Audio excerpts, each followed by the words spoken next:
Ahmed is your typical hockey-loving Canadian 6-year-old, but there's one thing that separates him from other kids his age. Adam is flagged as a high-risk traveler, and that means delays and cancellations when he tries to fly with his family.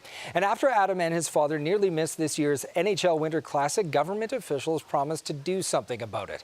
But on a trip to Edmonton today, his family once again ran into problems.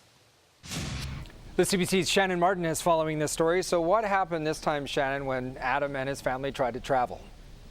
Well, they were hoping it would be stress-free this time, given all the attention this story got earlier this year, but that was not the case. So they were actually trying to check in last night on the Air Canada website.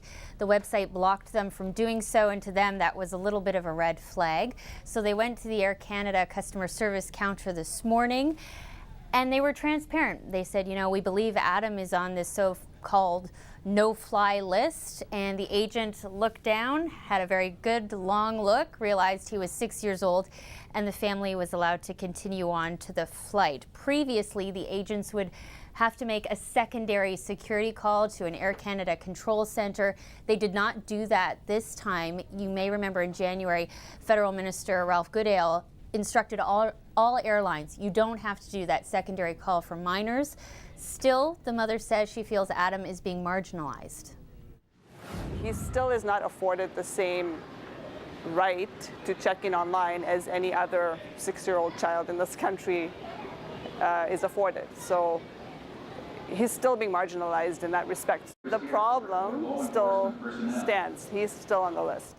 Since we broadcasted this story earlier this year, the family has really become advocates. They've heard from more than 24 families whose kids are a false positive. They share the name of someone else on the no-fly list, and they're really frustrated at how long this is taking to rectify.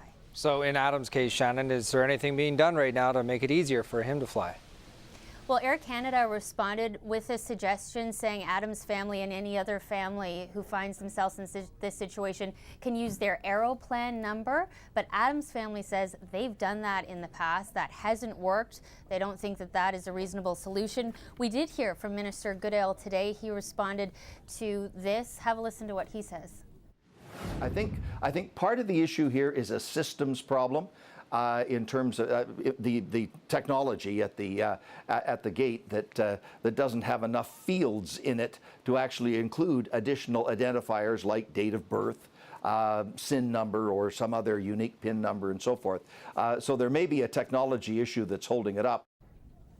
So he reiterated something that we've heard in the past, and that is that they are working on it, but the family says, you know, for them, Adam is 6 years old, but the concern is other families they've talked to, they have teenagers, so these kids are going to be turning 18. Their concern is what happens when they're adults and they have to go through this kind of screening.